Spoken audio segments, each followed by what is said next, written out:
Jy is ingeskakel op Dak Facebook radiostasie. Welkom by my Bybelleesprogram saam met Stanley. Geniet die saamlees en uitklaar van die skrifte en ook ons liedere waaruit ons kan leer. Saamleesprogram saam met Stanley op die Dak Facebook radiostasie.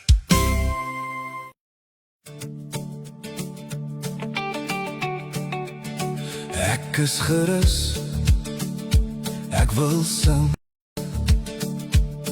Waak op, hart en sieter. Dag word wakker. Ek wil U loof, o Heere. Sing tot U eer. U goedheid is groot boor die hemel uit. U trou tot by die wolke. Verhoog is U boor die hemel. U heerlikheid is boor die aarde. Dat die wat U dien gered, word verlos deur U hand. Hoor ons, ek wil U loof, o Heere. Sing tot U eer. U goedheid is groot boor die hemel. U trou tot by die wolke. U het gespreek, ek wil jubel. U verlos ons van die bose, om te oorwin in U. Ek wil U loof, o Heere. Sing tot U eer. U goedheid is groot boor die hemel. U trou tot by die wolke. Ek wil U loof, o Heere. Sing tot U eer. U goedheid is groot boor die hemel. U trou tot by die wolke.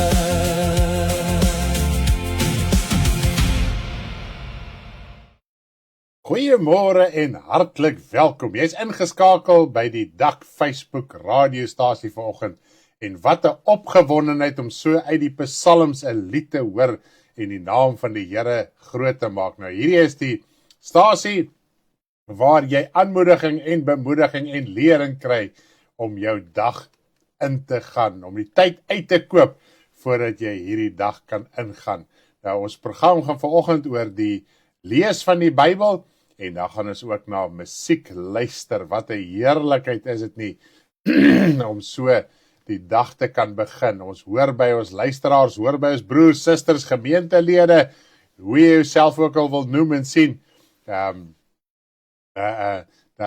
Dis so 'n heerlikheid terwyl hulle die oggend het klaarmaak om so die woord van die Here te luister en dan ook so bemoediging te kry ook deur middel van die musiek waarmee saam gaan. Nou ja, ons het al oor die 250 liedjies wat ek en my vrou al saam geskryf het, kinderliedjies, volwasse liedjies, die meeste gaan natuurlik oor die gewone liedjies en hulle is beskikbaar op YouTube, op Telegram, op Facebook, op TikTok, so daar's verskeie platforms hoe jy by die musiek kan uitkom, by ons boodskappe kan uitkom, so asseblief kontak ons en dan kan ons hier die nodige rigting gee vir wat jy, dit ook al, vir die platform wat jy ook al verkies om te gebruik. Omdat het ons Telegram channel ook, waar ons ook die video en die audio van ons boodskappe oplaai, wat ons ook uitsaai. So ook op YouTube, ons het 'n Telegram groep waar al ons musiek op is, dan het ons 'n TikTok channel waar al ons musiek op is, kinderliedjies, gesigstories. So ja, kontak ons as jy meer by die bediening wil betrokke raak en wil uitreik en hoor wat ons sê en waar ons uitsaai en waar ons kennisgewings opsit en so aan. Ons natuurlik ons, soos hulle sê, jou daily driver, dit wat ons daagliks gebruik, om met u kontak te hou, inligting te deel, links te share, is op ons WhatsApp channel. So as jy nog nie op die WhatsApp channel behoort nie, asseblief kontak ons en ons kan vir jou die nodige skakel stuur ook daarvoor. Maar nietemin, goeiemôre, ek sien almal is al lekker wakker.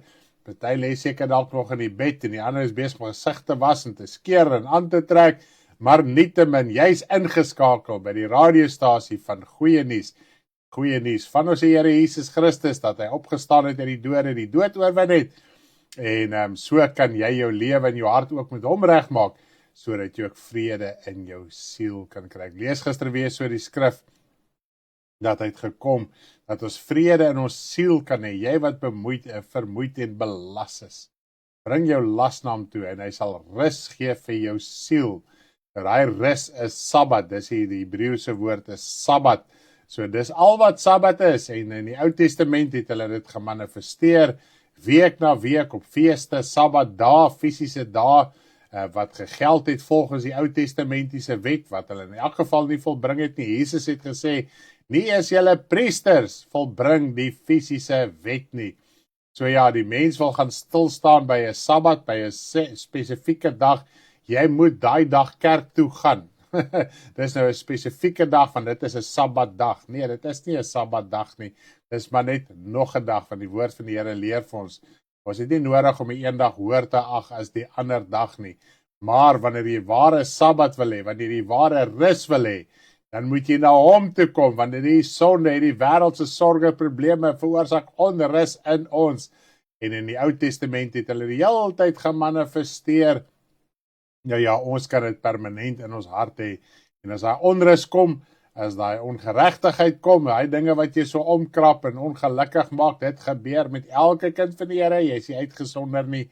Maar dan het ons 'n voorspraak by die Vader, naamlik die Here Jesus Christus, wat ons middelaar is. Halleluja, hy het sy lewe kom gee, hy het geoffer, hy het die Satan kom oorwin, het die onrus van sonde, want toe die Adam en Eva in die begin gesondig het, toe daar moeite in hierdie wêreld gekom. Die woord van die Here sê, en die aarde was vervloek geweest.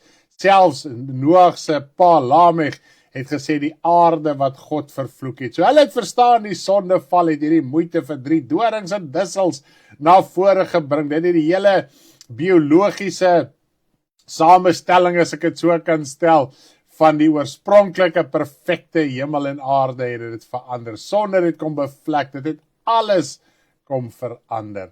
En daarom gaan dit nie meer oor die aardse nie, dit gaan oor die hemelse, dit gaan oor die siel, dit gaan oor die innerlike waar jy moet rus kry. In God se koninkryk is daar rus. Prys die naam van die Here, want daar is nie sonde nie, daar is nie ongeregtigheid nie, daar is nie boosheid nie, daarom is daar rus, want dit is so stryd wat ons elke dag het, teen die bose natuur in ons, teen die bose geaardheid in ons, wat nog in ons is. Die woord sê vir ons, daar is nog 'n vlees in ons, en die vlees en die gees staan elke dag teenoor mekaar.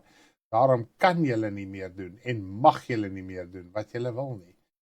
Want ons moet uitvind, hoe is God in rus? Hoe is Jesus in rus? Hoe is die engele in rus?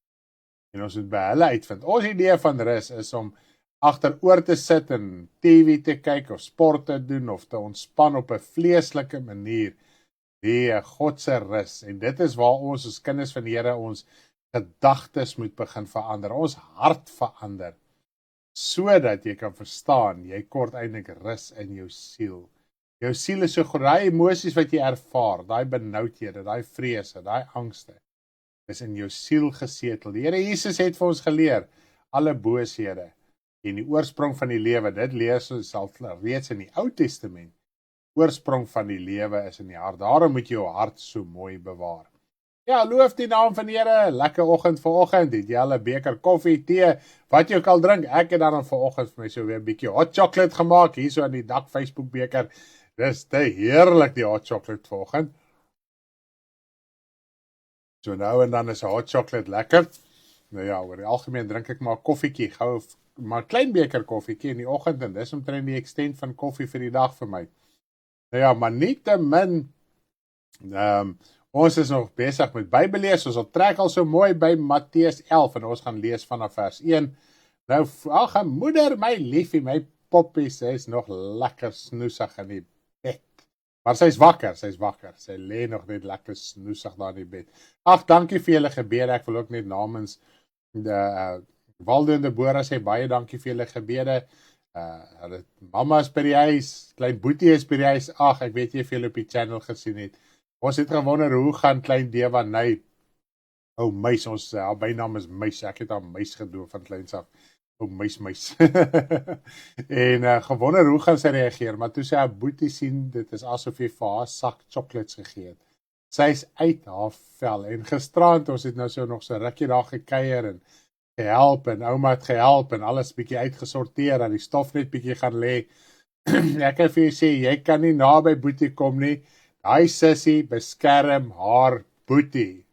Hoekom jy so? Nee, moenie dit nie, hulle wil hom bad. Sy sê nie, hy moet nie gebad word nie. Ag, shame.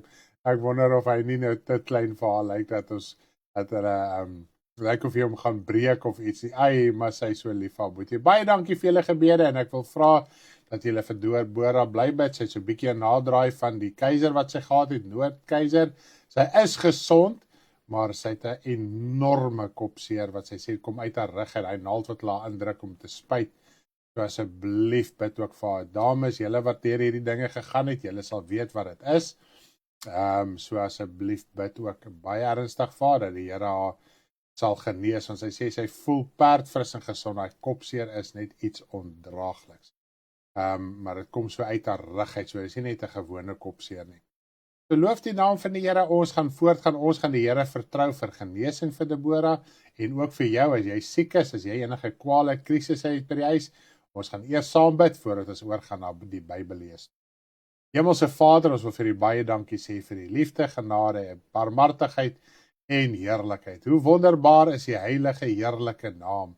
Vader, ek wil u net loof en prys en eer en verheerlik, want u is die God van hemel en aarde, wat leef van nou af tot in alle ewigheid. Baie dankie vir die voorreg en die geleentheid wat ons het, om so mekaar te kan bemoedig, aan te kan moedig, te kan stig en te kan bou vanuit u woord uit. Vader, ons wil bid vandag vir Deborah in haar liggaam, terwyl sy nadraai het van die keiser, daai geweldige pyn wat sy in haar kopseer, wat uit haar rug uitkom, wil ons vra, Vader, dat u asseblief sal genees. Ons kan net u vertrou vir genesing. Ons kan nie na die medies toe hardloop nie. Ons kan nie na dokters toe hardloop nie. Ons moet eers by u kom uitsorteer. Ons moet ons hart voor u kom. En sy het gisterand net gesê, asseblief, papa, ouma, oupa, bid net vir my, asseblief. Dis al wat nou kan help, is genesing uit die hand van die Here. Hy het voorsien dat klein Wandrey gesond gebore word, die regte dokter, die regte tyd, en alles is gesond en so aan met babatjie, en ons wil vra, Vader, dat u asseblief vir Deborah sal genees, en nou ook sal herstel van ook die keiser wat sy wel gekry het. Ons wil u net loof en prys. Ons wil bid vir almal wat sieklik is, behoeftig is, Vader, dat u asseblief sal help in nood en in benoudheid. Ons loof u voor in Jesus. Amen. Ons gaan lees Matteus 11, en dit gaan hoofsaaklik, as ons kyk Matteus 11, vanaf vers 1 tot en met vers 19, gaan eintlik heeltyd oor Johannes die Doper. Nou, ek het 'n lied geskryf, rakende hierdie gedeelte, dit is vanaf vers 1 tot 19, en kom ons luister die lied, dit is ook ons nuutste lied op ons musieklys, so kom ons bid net lekker saam. Ons bid ook vir Alfred, wat môre moet gaan vir sy prosedure, dat die Here se hand ook daar sal wees, en dat hy ook sal leiding gee, en ook wysheid sal gee vir die wat hom moet behandel, en ook bid baie ernstig vir Lydia, vir hulle gesin, vir hulle situasie, dit is 'n geweldige druk op hulle op hierdie stadium, finansiëel en geestelik, so asseblief bid baie ernstig ook vir die van As gesin en familie. Kom ons luister eers na die lied, dan gaan ons oorgaan na die skriflesing. Die pad na die koninkryk word oopgebreek, die mense gryp het met al hul krag. Vergifnis breek die pad oop, die mens gryp het deur bekering en doop, die mag van sondes verbreek, blydskap so groot, die weg oop deur Jesus Christus, verlosser, redder, middelaar, seun van God. die pad oopgemaak, soos geprofeteer. Elia wat kom, Johannes die doper. Hy leef in die woestyn, eet spink aan 'n wilde heuning. Deur God geroep, geen teken het hy gedoen.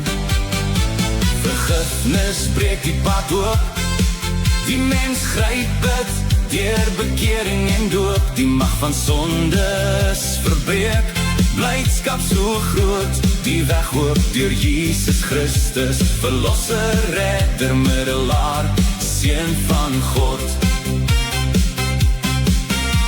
Die grootste profeet deur die mens nie erken, hy het 'n duiwel, nie reg om sy skoen los te maak, om hom te doop nie, hy word meer ek manne. Vergifnis breek die pad oop, die mens gryp dit, deur bekering en doop. Die mag van sondes verbreek, blydskap so groot, die weg oop deur Jesus Christus, verlosser, redder, middelaar, seun van God. Jesus Christus, Jesus Christus, Jesus Christus, Jesus Christus. Nie deur die mens erken, hy drink en eet te veel, vriend van sondaars om hul te red.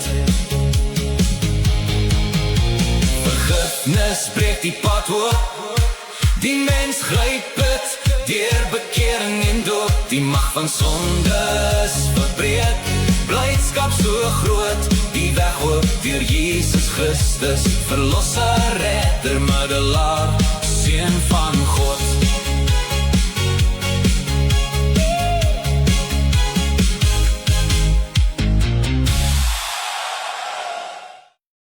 Loof die naam van die Here. Alles wat daar opgeteken is, wat jy nou gehoor het, so 'n bietjie is vanuit hierdie gedeelte, en soos wat ek gaan lees, gaan ek dit vir jy mooi verduidelik, hoe staan sake hierso, en hoe dinge te verstaan, wat die Here Jesus hier geuiter het, rondom Johannes die Doper. Nou ja, kom ons lees vanaf vers 1, Matteus 11, as jy jou Bybel byderhand het, asseblief lees saam met my. En toe Jesus klaar was met bevele aan sy 12 disippels, om beveel aan sy 12 disippels te gee, het hy daarvandaan weggegaan om te leer en te preek in hulle stede. En Johannes het in die gevangenis gehoor van die werke van Jesus, van Christus, en 2 van sy disippels gestuur, en vir hom gesê, is u die een wat sou kom, of moet ons 'n ander een verwag? En Jesus het geantwoord en vir hulle gesê, gaan vertel aan Johannes wat julle hoor en sien. Blindes sien weer en krepeles loop, melaatses word gereinig, dowes hoor, dooies word opgewek en aan armes word die evangelie verkondig. So dit is my net so mooi hoe die Here Jesus, en natuurlik dis 'n vervulling van profetiese woord vanuit die Ou Testament, hoe Jesus se bediening wel sal wees. En as ons hierso na kyk, onthou net hier het ook nog gegaan oor 'n fisiese blinde, 'n fisiese krepele, 'n fisiese melaatse, 'n fisiese dowe, 'n fisiese ensovoorts. Dit weet ons, maar ook wat baie belangrik is, dat die armes word die evangelie verkondig. Nie om hulle ryk te maak nie, want nêrens het die Here Jesus hulle beloof, wanneer ons as 'n arm persoon hom gaan aanneem, gaan ons ewe skielik hierdie finansiële oorvloed in ons lewe hê nie. Die Here help ons as sy kinders ook finansiëel, en dis wat hy sê, soek my koninkryk, gee jou lewe oor aan my, wat jy ook al hier nodig het. Ek weet jy het dit nodig, omdat net God weet jy het dit nodig. Al het jy honger vandag, God het jou nie verlaat nie, want as jy weergebore is, en sy gees is in jou, is Jesus Christus in jou, en die Here Jesus leer ons ook in Matteus 25, leer hy vir ons, dat as een van sy kinders honger en dors in die gevangenis is, ensovoorts behoeftig is, dan is hy saam met sy kind. Dis net sowel die Here Jesus en die Vader self het honger en dors ensovoorts ook op daai oomblik wanneer jy daai materiële tekort, siekte, pyn ensovoorts deurgaan. So as jy vandag in pyn en lyding is as sy kind en siekte, onthou net die Here Jesus Christus hy ook saam met jou. Dis net die medegelowiges, die medekinders van die Here se verpligting rus op hom, sodat hy ook kan uitreik in sy hart, in sy gedagtes, in sy siel en in sy wese, na sy medebroers en susters toe. En daar waar hulle in die vlees ook kan help, waar ons kan help, met middele ensovoorts, moet ons dit doen. En ook, baie keer, en ek wil dit net vir u noem, ek meen, u is bewus daarvan in die bediening ook. Almal kan nie by almal uitkom in die vlees nie.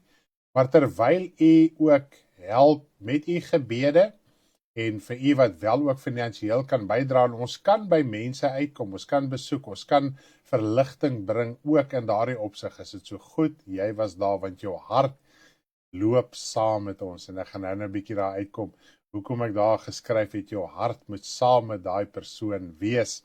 Goed, kom ons gaan voort, want as jou hart nie saam met 'n persoon is nie, gaan jy nie omgee wat in sy lewe aangaan nie, is dit nie so nie. Mens gaan nie 'n omgee lewe hê en liefde nie. Liefde gaan net hier op die oppervlak wees, en dit gaan reëls op reëls, en gebod op gebod wees, maar as jou hart saam met iemand is, en dan gee jy nie om oor baie dinge nie, jy doen wat reg is, en liefdevol is, en regverdig is ook in daardie situasie. Maar kom ons gaan voort, En salig is elkeen wat aan my nie aanstoot neem nie. En toe hulle vertrek, begin Jesus vir die skare aangaande Johannes te sê. So dit gaan oor Johannes die doper. Wat het julle uitgegaan om in die woestyn te sien? 'n Riet wat deur die wind beweeg word? So dis 'n vraag wat die Here vra. Het julle uitgegaan in die woestyn om 'n riet te sien wat deur die wind beweeg word? En ek het jare oor die saak gewonder. Toe besef ek op een oomblik. Hierdie riet, 'n riet, ek meen die wind hoef nie eens baie te waai nie. As sien jy beweeg hierdie riet, heen en weer. Goed. Nou sê Jesus vir hulle, het julle 'n riet gesien wat heen en weer beweeg word? Hy bedoel Johannes die doper is 'n riet wat heen en weer beweeg. Nou kom ons lees gou hier 'n skrif, baie interessante skrif, Efesiërs 4. Kom ons gaan soontoe. Ek gaan net die spesifieke vers kry. Ek dink nie ek het my saak opgestel om skrifte op die skerm te kry nie. Nee, ek het nog nie lekker daar gekry nie, maar nietemin. Kom ons lees Efesiërs 4. Ons lees, hierdie sin is eintlik baie lank, maar kom ons, die Efesiërs 4 gaan hoofsaaklik oor gawes, bedieninge, roepinge ensovoorts, en hoe ons standvastig daar moet wees, hoe ons mekaar moet opbou, hoe ons die heiliges, dit is al vanaf vers 12 af, kom ons lees vanaf vers 11, en ek gelees tot en met vers 15, so om die konteks te bou, net om hierdie gedeelte te verduidelik, dat Jesus sê, is Johannes hierdie riet wat deur die wind heen en weer beweeg word. En hy het gegee sommige as apostels, ander as profete, ander as evangeliste, ander as herders en leraars. En ons weet Johannes die doper was 'n profeet, ons gaan nou daarby uitkom. Om die heiliges toe te rus vir hulle dienswerk tot opbouing van die liggaam van Christus.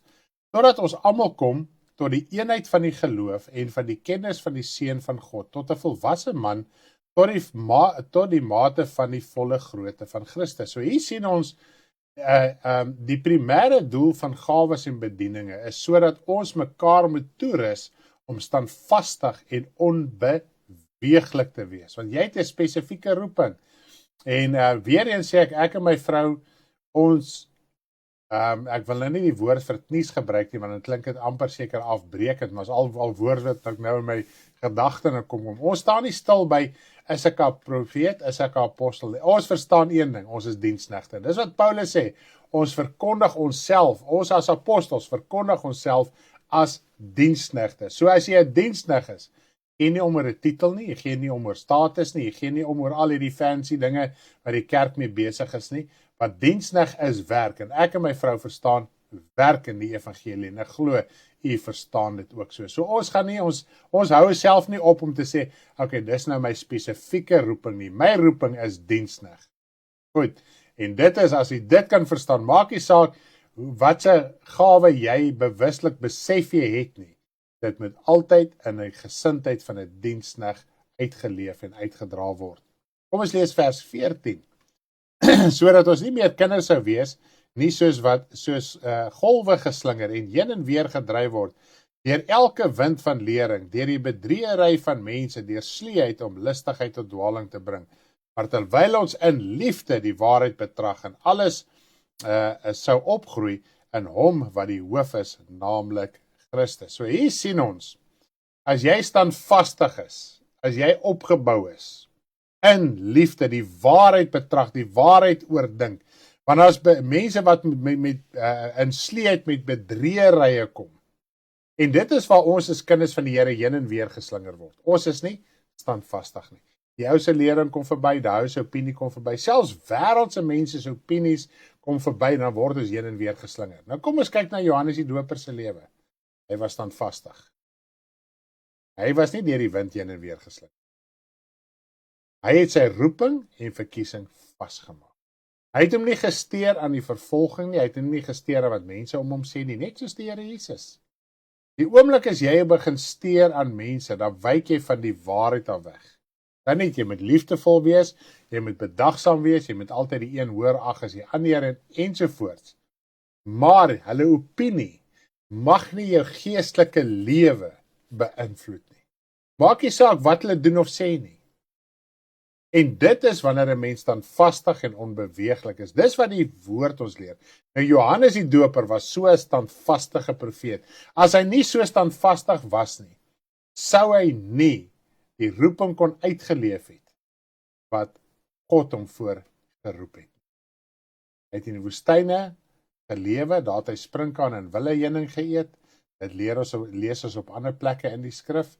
So hy het bare bottom gelewe, hy het armsalig gelewe. En as jy in die woestyn gebly het, met daai het jy 10 teen 1 in een of ander grot of gat of iets gebly. In 'n gat gebly elders of in 'n grot gebly elders. En dit was sy lewe gewees. En hy was so gehoorsaam, soos Elia. As ons nou net dink aan Elia ook. En dis hoekom hy die vervulling is ook van Elia. As ons kyk na die lewe daarvan. Dit was mense wat hulle lewe totaal, hulle rig. Die wêreld het hulle nie kon beïnvloed. Nie die bells en die whistles van hierdie wêreld nie. En dis hoekom Jesus sê, is hierdie 'n riet wat heen en weer beweeg word? Maar wat het julle uitgegaan om te sien? Kom ons lees verder, is baie opgewonde. Hy sê, maar, wat het julle uitgegaan om te sien? 'n Man met sagte klere aan? Kyk, die wat sagte klere dra, is in die huise van konings. Maar wat het julle uitgegaan om te sien? 'n Profeet, ja, sê ek vir julle, ook baie meer as 'n profeet. So Johannes was 'n profeet, maar die Here Jesus se getuienis rondom Johannes die Doper. Hy was baie meer as 'n profeet. Wow. Dit wys vir jou, hy was nie die riet, wat deur almal se opinies en vrees en benoudhede en dreigemente en ek weet beskimpinge, hy het hom nie daarin gesteer nie, want hy het 'n roeping van God gehad, wat hy wel in liefde en in sagmoedigheid uitgeleef het. Ons dink altyd dit was hierdie harde, ongenadiglike tipe persoon. Omdat net Jesus was sagmoedig, hy sê leer van my. En Jesus het ook effektief in sy bedieningstydperk soos 'n boemelaar gelewe, want hy het ook nie huis gehad nie, hy het nie heenkome gehad nie. As iemand nie vir hom huisvesting gegee het nie, dan het hy in die veld geslaap. Paulus het dieselfde ontberinge deurgegaan. So en tog in hulle hart was daar 'n geweldige liefde om uit te reik, en hulle het hulle lewe prys gegee om die koninkryk van God te verkondig, sodat siele gered kan word. Dit is die ultimate van liefde. Daar is nie 'n groter liefde nie. Ek meen die Here Jesus is duidelik daaroor, en dis ook maar net logies. As jy jou lewe gee sodat ander kan lewe, daar is nie 'n groter liefde as dit. Is dit nie so nie? Daarom Johannes die Doper is baie meer as 'n profeet. Goed. En dis ook min mense sê ek is die roeping van Johannes die Doper. Baie mense verwys na Elia in die sin van die vuur wat hy die hemel laat neerdaal het. Maar nou lees ons op 'n plek waar Jakobus en Johannes, toe hulle Jesus verwerp het, haal hulle ook nog al die skrif aan. En dit is hoe Satan is, dit is hoe brutaal die duiwel is. As ons nog onder die invloed van Satan is, dan doen ons sy wil, en ons kan selfs die Bybel aanhaal om ons opinie te regverdig. En Johannes en Jakobus sê, Here, kan ons nie vuur uit die hemel laat neerdaal om hierdie stad te verteer, soos wat Elia gedoen het nie? Nou haal hulle sommer uit die Ou Testament om hierdie mense te vernietig, en die Here Jesus sê vir hulle, julle weet nie, uit wat se gees is julle nie. Ek het nie gekom om die mense lewe te verderf nie, maar om dit te red. So ja, as ons nie ons lewe daar so inrig, om lewens te red nie, en gedurig besig raak met die wiel sal draai, en elke hond kry sy dag, en God sal jou oordeel en daai tipe van goeders, dan weet ons nie wat se gees ons is. Dis nie die gees van liefde nie, dit is glad nie die gees van liefde. Goed, kom ons gaan voort. Want dit is hy van wie daar geskrywe is. Kyk, ek stuur my boodskapper voor u aangesig, wat u weg voor u uit sal regmaak. Voorwaar ek sê vir julle, onder die wat uit vroue gebore is, het daar nie een opgestaan wat groter is as Johannes die Doper nie, maar die kleinste in die koninkryk van die hemele is groter as hy. Dit is op daai oomblik, né, want siele kon nog nie die hemel toe gegaan. En weet jy wat sy ergste van alles? Johannes die Doper was ook vir 'n oomblik in die hel gewees, totdat Jesus natuurlik gesterf het en hom ook saam met die ander heiliges uitgelei het. Maar van die dae van Johannes die Doper af tot nou toe word die koninkryk van die hemele bestorm, en die bestormers gryp dit met geweld, want al die profete en die wet het tot op Johannes geprofeteer. En as julle dit wil aanneem, hy is Elia wat sou kom. Nou ek wil net gou so 'n bietjie hierso verduidelik hierdie hemele bestormers. Met ander woorde, daar word 'n pad oopgebreek. Daar is 'n pad en Johannes die Doper het begin om met die pad oop te breek. Nou in die Ou Testamentiese tyd, in die vroeëre jare in die oorloë en daai tipe van goeders. Die soldate tot en met dit eintlik al begin by die Grieke, maar die Romeine het dit nou al amptelik ingestel. Hulle het 'n salaris gekry. Nou, en salaris kom letterlik van die woord af sout. So hulle het sout as in die begin het hulle sout as salaris gekry.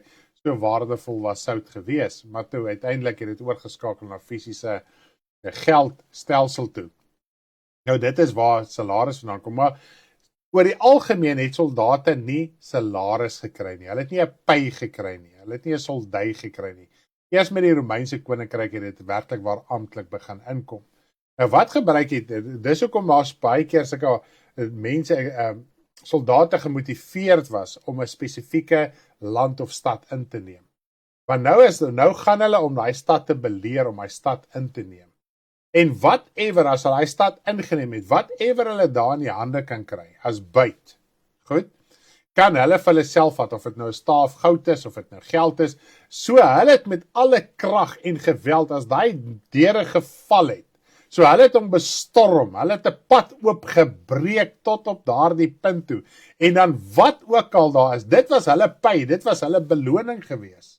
En natuurlik in die proses kon hulle mekaar ook doodgemaak het, as jou mede-soldaat meer het as jy, en jy wil sy besittings hê, sy byt wat hy gekry het, kan jy hom sommer gou ook daar op die gevegsfront doodmaak, om sy byt te kry. So dit is hoe soldate ook baie keer mekaar ook doodgemaak het, en teen mekaar gedraai het. Goed, so dit is hoe dit gewerk het. Nou gebruik die Here Jesus hierdie vergelyking rondom die koninkryk van God. Nou, toe kom Johannes die Doper het gekom met 'n spesifieke boodskap, en wat was daai boodskap gewees? Kom ons lees gou hierso in Lukas 1. Dit is nou rondom toe Johannes die Doper gebore is ensovoorts, en toe Sagaria sy pa hierdie lofsang aangehef, en ek wil net vir ons so 'n paar verse hierso lees rondom die roeping van Johannes die Doper. Hoe het hy hierdie pad oopgebreek, en toe hierdie pad oopgebreek is, toe kom die bestormers, toe kom die mense, en hulle gryp die koninkryk met geweld, en hoe het hulle dit met geweld gegryp? Ons gaan dit nou deurpraat. En jy, kindjie, sal die profeet van die Allerhoogste genoem word, want jy sal voor die aangesig van die Here uitgaan, om sy weë reg te maak, om kennis van saligheid aan sy volk te gee, en die vergifnis van hulle sondes, deur die barmhartigheid van ons God, waarmee die opgaande lig uit die hoogte ons besoek het. Dit is nou Lukas 1 vers 76 tot 78. So hierso stuur ons, en natuurlik vers 80, lees ons daarso hoe hy in die woestyne geleef het tot op die dag van sy vertoning aan Israel. Dis hoekom in die lied praat daarvan ook uit in die woestyn gebly, sê die skrif bevestig dit. Nou wat het hy gekom?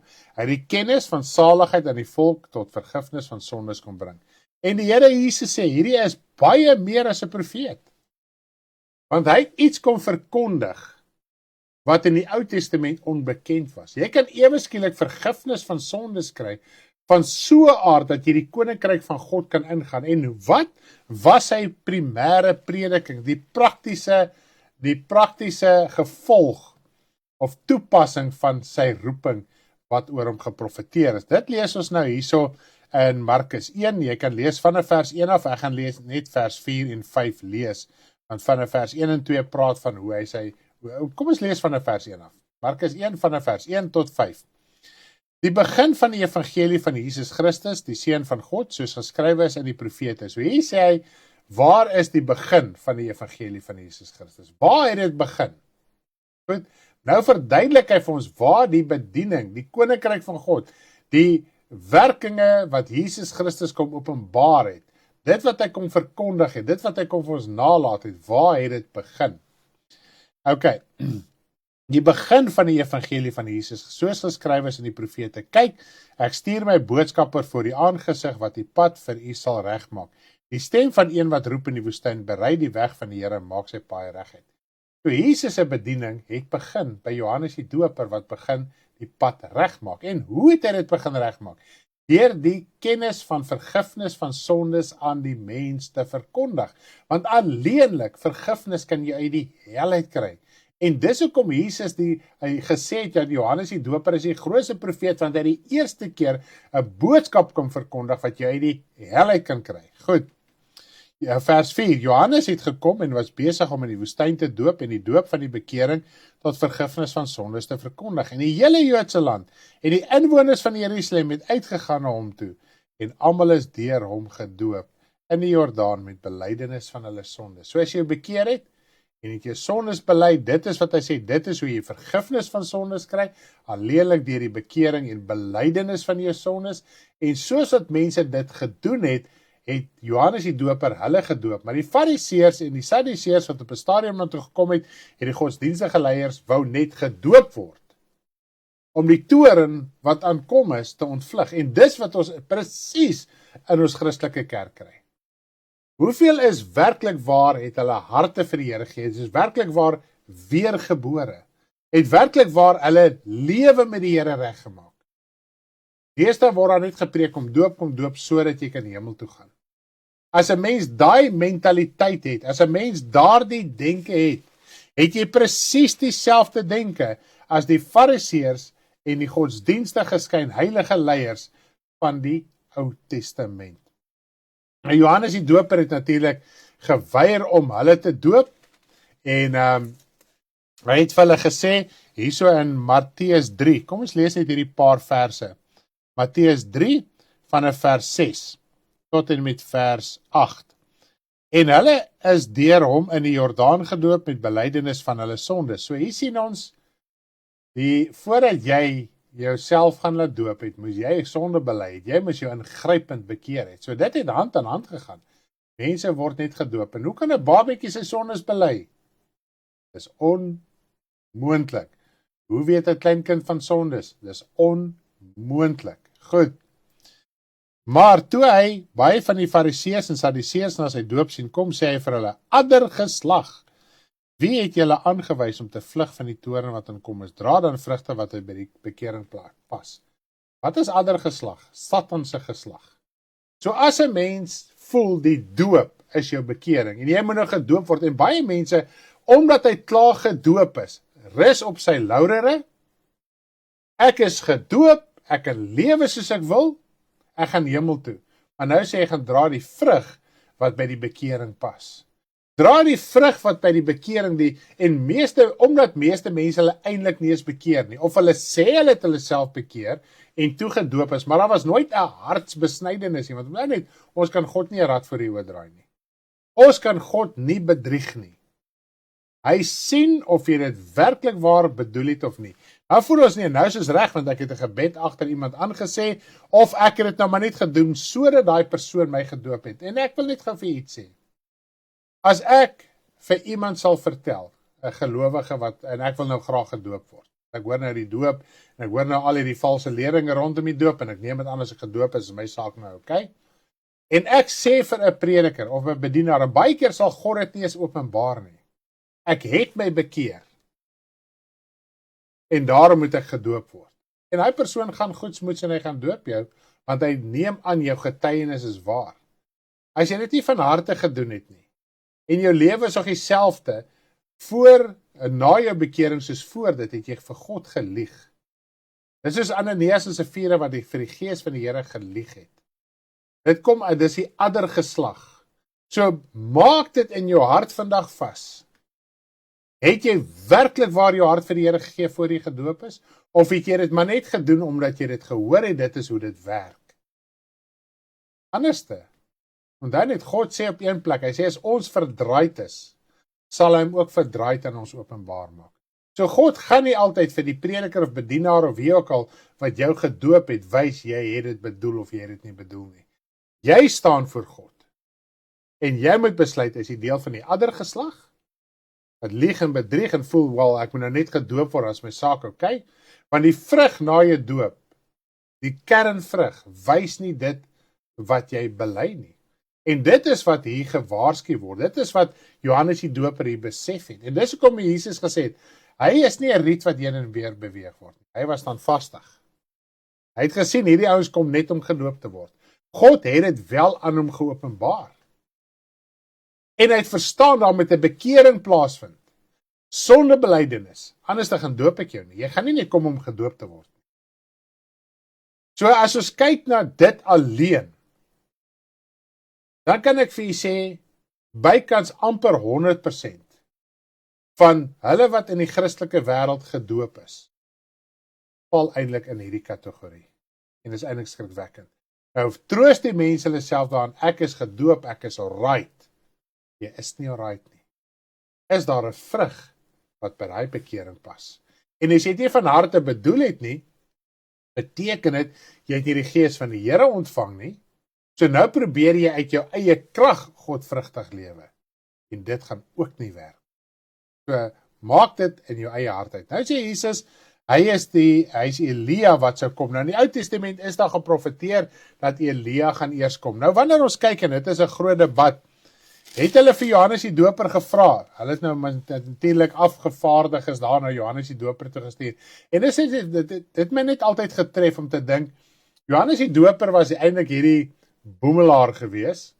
Hy kom uit die woestyn uit en daai jare was daar baie profete gewees, baie mense wat hulle self ook aangestel het as profete, wat ook nie deur God gestuur was nie. So daar was baie soortgelyke profete soos Johannes die Doper. Maar natuurlik Johannes was deur God geroep, daarom het sy bediening 'n impak gehad, sy lewe het 'n impak gehad. Nou ja, so gering as wat hy was in die vlees, het dit tot die Fariseërs in hulle binnekring, in hulle hoofkantoor, as ek dit so kan stel, bereik.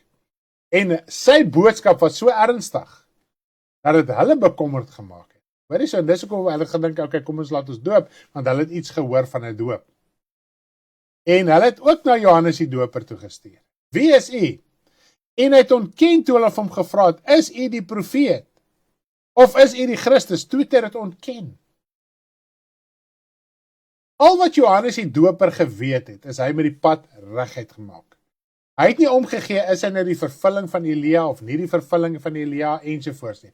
As God nie dit aan hom geopenbaar het, dat hy die vervulling is van Elia nie, het hy gesê, nee, ek is nie, so God het dit nie aan hom geopenbaar nie. Wat God aan hom geopenbaar het, is, hy moet hierdie pad reguit maak.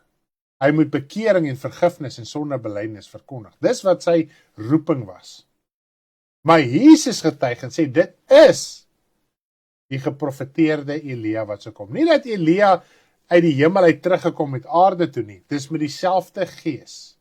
Want in die Ou Testament, wanneer God iets wou gedoen het in die bediening van Elia, het sy gees dit gedoen. In die krag, en die doel van Elia se bediening, die oorhoofste doel, was ook om die mense te bekeer weg van die baals wat hulle aanbid het. Nou as ons kyk na Johannes die Doper se bediening, oorhoofs is dit presies dieselfde. In die gees en in die krag van God het hy gegaan om die harte van die vaders na die kinders toe terug te bring en die kinders na die vader. Wat beteken dit? Dat daar bekering, verlossing, bevryding moet plaasvind. Hoekom Johannes die Doper se bediening selfs groter is as die van Elia? Want uit Johannes die Doper se bediening het Jesus se bediening gevloei wat die siel kan losmaak sodat elke siel kon hemel toe gaan. En selfs in Elia sou hulle bekeer van al hulle baals, sou hulle in elk geval nog steeds hulle siel hel toe gegaan het. En daarom was Johannes die Doper se bediening, se roeping, die grootste bediening van die begin van die sondeval af. Daar is nie 'n bedienaar in die vlees wat sy roeping groter was as Johannes die Doper nie. Nou, dis hoekom mense wil stilstaan by sekere Ou Testamentiese persone of figure, omdat hulle sekere uiterlike dinge verlang. Maar nou kom Johannes die Doper en hy verkondig 'n prediking van die hart. En die woord sê vir ons in Johannes 10 vers 41, hy het geen wonders en geen tekens gedoen nie. En tog was hy die grootste profeet. En hang ons nie maklik as iemand nou volgens ons, en volgens baie keer 'n valse getuienis, mense sê ek het hierdie wonderwerk en hierdie persoon profeteer sis en hy profeteer so, en hulle kan getuig van hierdie wonderwerke. Wow, hierdie ou moet van die Here af wees. Johannes die Doper het geen wonderwerke gedoen nie, hy was die grootste profeet geweest. Jesus het wonderwerke gedoen, die apostels het wonderwerke gedoen, so ek sê nie wonderwerke as jy dit doen is jy vals nie. Maar ons moet nigter wees en ons moet waaksaam wees om nie net agter dinge aan te loop nie. En dit is wat ons moet doen om mekaar te bemoedig en te bou en te leer en op te rig en te stig sodat ons kom tot die volle kennis van die Here Jesus Christus om nie deur hierdie valse wonders en tekens heen en weer geslinger te word nie. Ek bid ook vir wonderwerke. Partykeer gebeur dit, partykeer gebeur dit nie. Ek berus by die wil van God. Maar om goed te gaan forceer en te sê, daai ou, as hy vir jou profeteer, man as hy vir jou bid, is asof die krag in die mens is. Krag is nie in my nie, die krag is in God. Ek het in my hart genoeg geloof in God om dit te kan doen.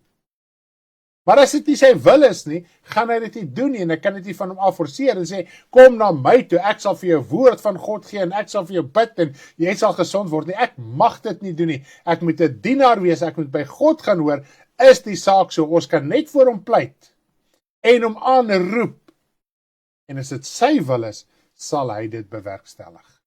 En dit is wat ons moet verstaan, maar ons verstaan nie eers om ons rig teen die wêreld te draai nie.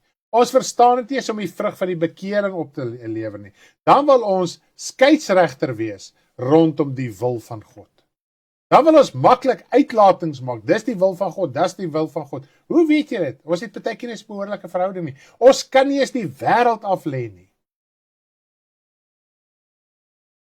Dan wil ons aanspraak maak op die wil van God. Goed. Ons lees gou die laaste paar verse klaar. Maar waarmee sal hierdie geslag vergelyk word? Dit is net soos kindertjies wat op die markte sit en na hul maats roep en sê, ons het vir julle op die fluit gespeel en julle het nie gedans nie. Ons het vir julle 'n klaaglied gesing en julle het nie getreur nie. So hierso kom die Here Jesus en hy praat en hy maak 'n fisiese vergelyking. Ek meen, obviously is daar musiek en goed, as daar gaan ons iets gebeur, mense gaan reageer. As daar geween word, mense gaan reageer. En die Here Jesus sê, julle reageer nie eers. Julle het nie eens op Johannes die Doper se bediening gereageer nie. Goed? Want Johannes het gekom en nie geëet en gedrink nie, en hulle sê, hy het 'n duiwel. Die seun van die mens het gekom, hy eet en hy drink, en hulle sê, daar is 'n vraat en 'n wynsuiper, en wat te veel eet en te veel drink, né? 'n vriend van tollenaars en sondaars, maar die wysheid is geregverdig deur sy kinders.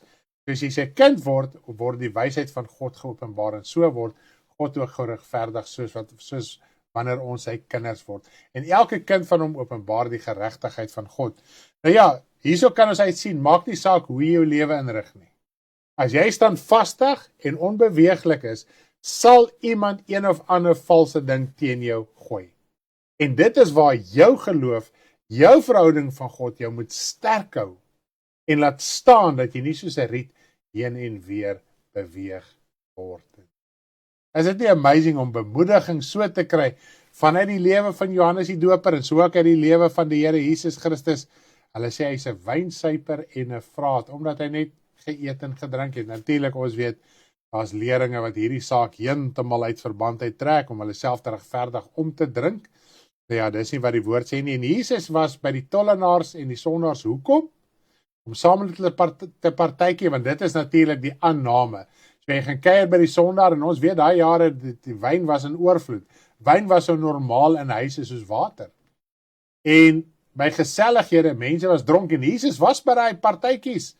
Hy was nie by elke een, en by van hulle waar hy die woord moes uitgedra het. Hy was hier heen en weer beweeg deur hulle goddeloosheid en besluit, hy gaan ook nou saam met hulle drink om die oomblik te geniet en te partykeer goed is nie. Hy was daar vir een doel, en dit is om die koninkryk van God, die lig daar te wees. Ja, so as jy my vra, mag ek partytjie toe gaan? Hoekom gaan jy so toe? Geniet jy die musiek, geniet jy die geselligheid, die wêreldse gesprekke? Is dit hoekom jy daar is? Gaan jy net om gesien te word, om nie deur later te sê word, jy is liefdeloos, omdat jy nie na die familiepartytjie toe gegaan het, of wat ook al nie? Maak dit in jou hart uit. As jy gaan om die lig te wees, gaan na elke partytjie toe waar jy uitgenooi word. As jy gaan om te geniet in die vlees, bly weg by elkeen. Anders is jou operasie, is dit jou doel daarvan, doelloos.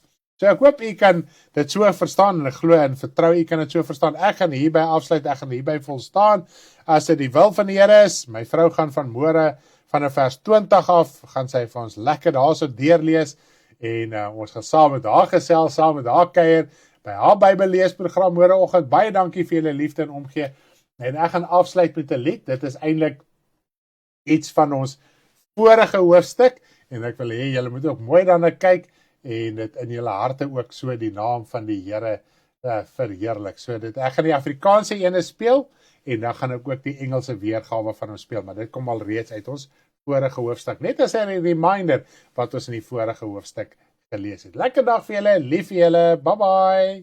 Gaan het goed? Gaan in?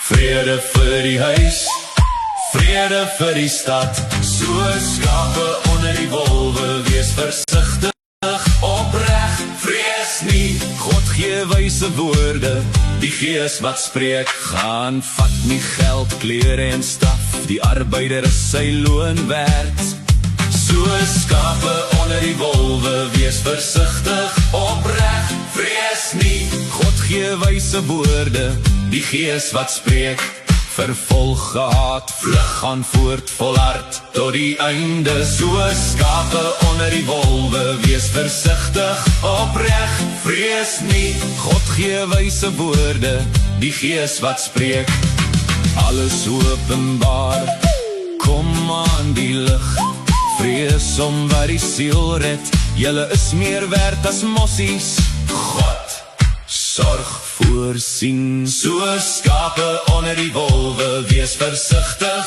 opreg, vrees nie, God gee wyse woorde, die Gees wat spreek, so skape onder die wolwe, wees versigtig, opreg, vrees nie, God gee wyse woorde, die Gees wat spreek, so skape onder die wolwe, wees versigtig, opreg, vrees nie, God gee wyse woorde, die Gees wat spreek.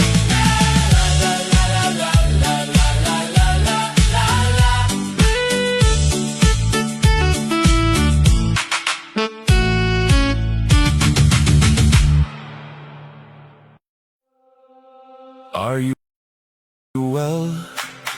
You may enter, peace for the house, peace for the city, like sheep among wolves, be careful, sincere, don't be afraid, God gives wisdom, the Spirit who speaks. Go! Do not take money, clothes and staff, the laborer is worthy of his wages, like sheep among wolves.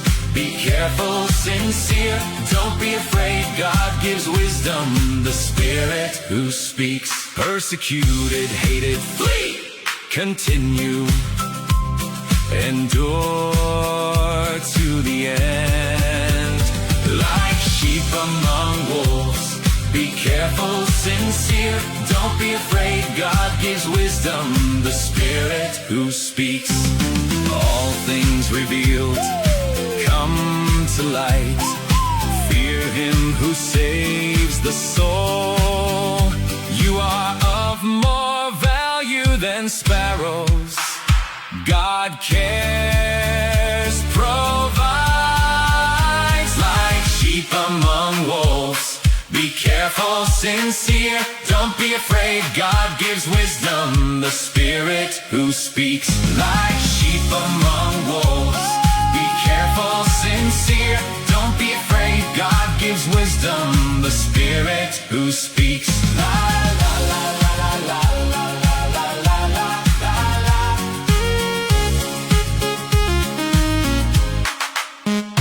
Like sheep among wolves, be careful, sincere, don't be afraid. God gives wisdom, the Spirit who speaks.